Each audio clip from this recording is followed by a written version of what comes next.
Hello, I'm going to try again. I'm sorry I got cut off last time. I'm just talking really about the fact that the mainstream media, the Western mainstream media, have got its knickers in a twist, completely in a twist, about this small fire in a bucket on a train in London. It's a small fire.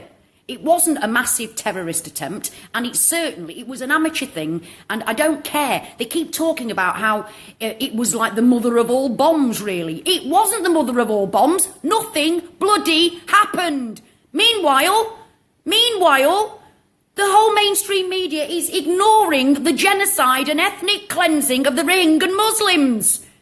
What the hell has the world come to? What the bloody hell has the world come to if the mainstream media can still be harping on about a small fire in a bucket and a woman with a bandage round her head with not a speck of dust on her from this so-called fireball that ripped through the carriages? It's all utter bollocks, and I'm sick of it. I am sick of this scaremongering mainstream media. That's what they're still doing. They're still scaremongering about that small event, about that ridiculously small event. And meanwhile, hundreds of thousands of Rohingya Muslims are being murdered every day. Do you know what they do? Do you know what I saw the other day? I saw a man take off his shoes and pick up a baby.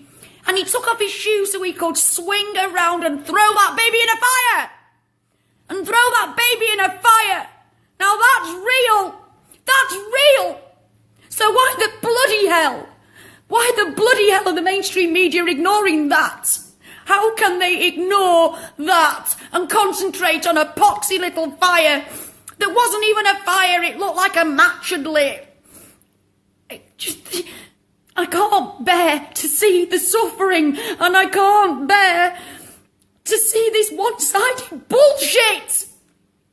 We have to start standing up to our media. If you are still paying your television licence in Britain, stop! Because they don't deserve a bloody penny of it.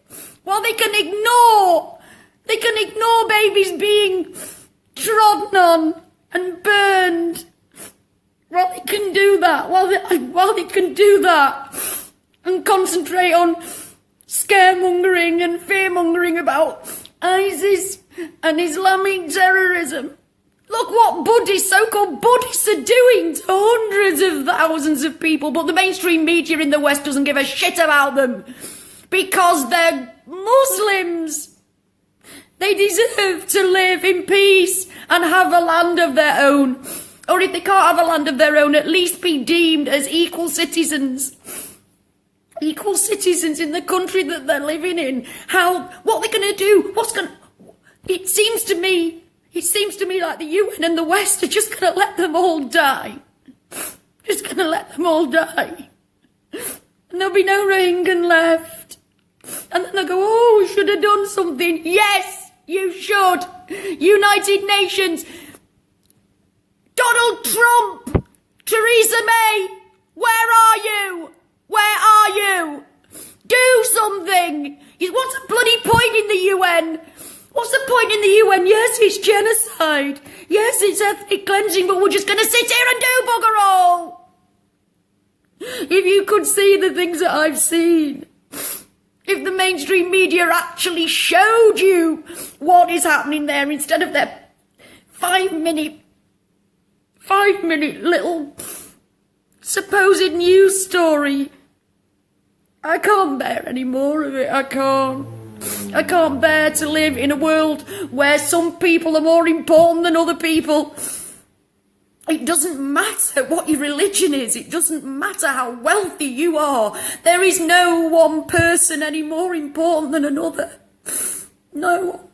So please, if you're seeing this, speak out for the Rohingya Muslims before there's just none of them left. Share what you find on the internet. Share it, but please make sure it's the real thing. Please make sure it's really Rohingya, because I have seen a few posts that aren't Rohingya. It doesn't mean they're any less disgraceful and barbaric, but they're not.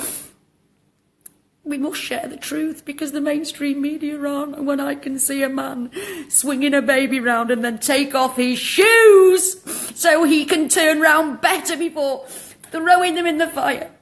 women being beheaded after they've been raped. So all of you out there going on about ISIS, the beheaders, care as much about these people being beheaded. But don't you care about them because they're only Muslims, Rohingyan? Don't you care about that? So not another bloody word about head choppers from you lot until you speak up for the Rohingya Muslims.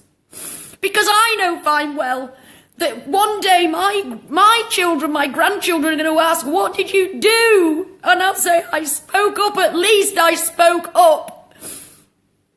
And I hope, I pray that when that day comes, the Rohingyans will be safe. But they're not. I've seen the most barbaric things I've ever seen. And believe me, I've seen some bloody awful shit.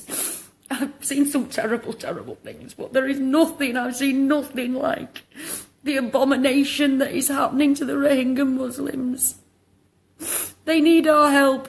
We are their only voice because the world, governments, everybody are taking no notice of them. Apparently this, whatever her name is, Aung San, whatever her bloody name is, wouldn't let the United Nations in to the country. What bollocks is that? Go in anyway. If there was oil there, they'd be in it like bloody Flynn, wouldn't they? So what's the difference? Come on, tell me. Tell me, world. Tell me, United Nations. What is the difference? Why aren't you going in stopping a genocide?